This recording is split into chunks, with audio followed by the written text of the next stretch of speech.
So these were Osama's words in November 2001. You know, I would agree with what Newt Gingrich said in his article, that this is the greatest threat to the United States ever and the history of this country that comes from Islamic imperialism or Islamic fundamentalism. Now here, this is a picture I took myself in Ghana in West Africa. Ghana is not an Islamic country. Only 14.5% of the people in Ghana are Muslims, and most of them are in the north. This picture was taken right on the southern coast. And here's a picture of Osama bin Laden and a couple of other people for sale at the side of the road. And there were quite a few pictures for sale.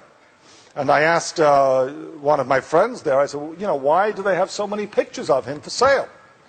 And his response was that people believe that America is trying to take over the world and Osama bin Laden will stop them. So he even has support and sympathy from people who are not Muslims because they see him in that light. Now here's a quote from another book called Sea of Faith on Islam and Christianity in the Medieval Mediterranean World by Stephen O'Shea. Far outnumbered, the Muslims nevertheless won a resounding victory. We see this, by the way, a number of times in history. Even though they're outnumbered, they win.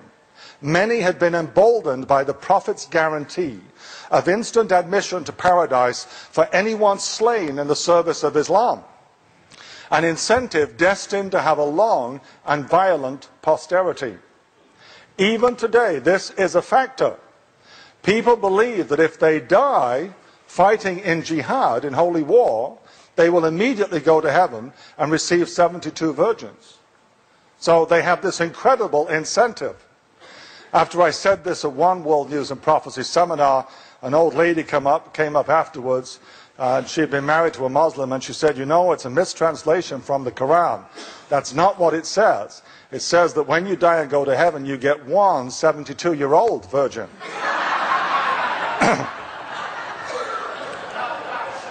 I said, if only we could convince them, it would put a stop to all this violence everywhere.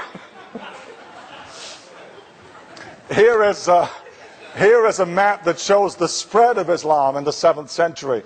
Now remember, Muhammad died in 632.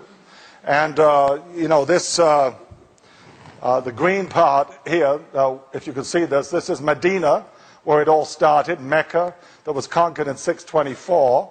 And so, you know, the religion started just here, amongst the Arab peoples. The Arab peoples had never amounted to anything previously. I might just read to you a scripture here that will help you to understand something here. You know, Muhammad believed, and the people believed, that they are descended from Ishmael, one of the two sons of Abraham. But the Arabs had a reputation for being rather wild. And in fact, they were very tribalistic, or their society was based on clans, and they were always in conflict with each other. Then along comes Muhammad and this new religion, and eventually it conquers the whole of Arabia, this whole peninsula here, and look how far it spread by the year 700. This was the old Persian Empire here that was conquered by the Arabs.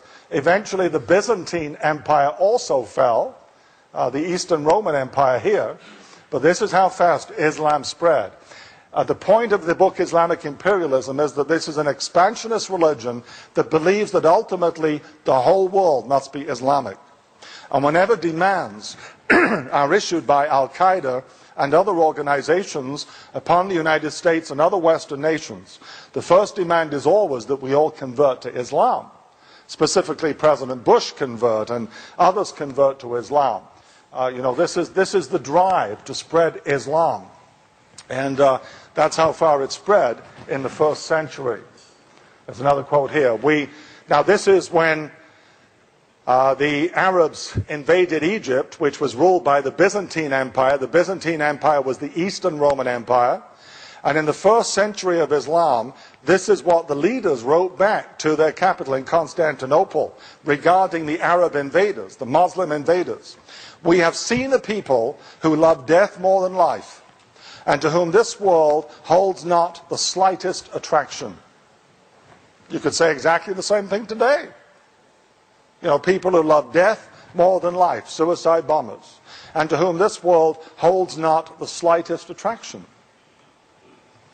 7th century, Byzantine officials in Egypt.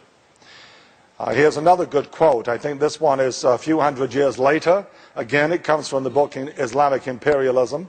From the 14th century Muslim historian and sociologist Abdul Rahman ibn Khaldun. When people possess the right insight into their affairs, nothing can withstand them, because their outlook is one, and they share a unity of purpose for which they are willing to die. There's an incredible zeal which is lacking in the Western world today. One book I've been reading, which deals with all the battles between Islam and Christianity in the first few centuries, looks at the first major battle, the Battle of Yarmouk in 636. And the Byzantines had 4 times as many men as the Muslims, but the Muslims won. The Byzantines thought they were going to battle again against Arabs that they had fought many times before, and they didn't think there'd be any problem. But the new religion of Islam had made an incredible difference to the people, and they were defeated. The Byzantines were defeated, and the following year Jerusalem was taken over by Islamic forces. Now look at this. It took 21 years for the line of conquest to go from Gibraltar to Poitiers. I showed you the map up to the year 700. After 700, the Muslims looked to Europe, and in 711, they invaded Europe. They arrived in Gibraltar. They conquered the whole of Spain. They got up right through Spain. And then they got into France, almost to the gates of Paris, in 21 years. And they were defeated by the French at the Battle of Poitiers, which is sometimes called the Battle of Tours, T-O-U-R-S, in 732, by Charles Martel, who was the grandfather of Charlemagne. Charles Martel's dynasty then ruled the country, and in 800 the Pope crowned Charlemagne as the Holy Roman Emperor. Now again, this seems like ancient history, but you know Charlemagne is the inspiration today for the European Union. So you know this is recent history to most Europeans. And I think one disadvantage we have in dealing with this problem of resurgent Islam is that we don't take history seriously. The rest of the, not the rest of the world, I shouldn't say that, but the people in the Middle East do take it seriously. It's very much a part of their, you know, thinking as they grow up. And so we need to learn some of these things and learn them fast, because we're up against this major threat. It took 21 years for the line of conquest to go from Gibraltar to Poitiers, a very fast-growing religion. Here you see the advance that was made. This takes us right up to the middle of the 8th century AD. You see how much further Islam had gotten into Europe by this particular time. Islamic expansion right into different areas in southeastern Europe as well. Here we see the Islamic Caliphate.